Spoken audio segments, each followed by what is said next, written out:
by'umwihariko uyu munsi ikiganiro kiraza kibanda ku ikoranabuhanga. Ntabwo ndi jyenyine, ndi kumwe n'umuyobozi mukuru ushinzwe ikoranabuhanga muri Minaloc, Ariane Mugisha. Tubaye ikaze.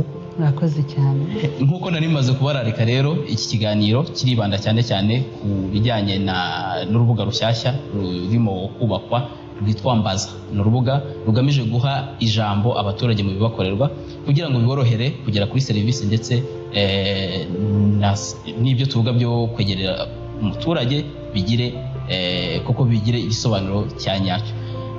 Ntabwo ndatinda rero, Ariane, nagira ngo mbabaze uru rubuga Mbaza ubusanzwe ni iki, rugamije iki muri make ku muntu urwumvishe bwa mbere, ni iki bivuze?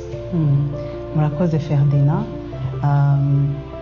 Urubuga Mbaza ni urubuga turi gukora dushaka cyane cyane gufasha umuturage kugira ijambo mu bimukorerwa, ariko kandi twifashishije ikoranabuhanga.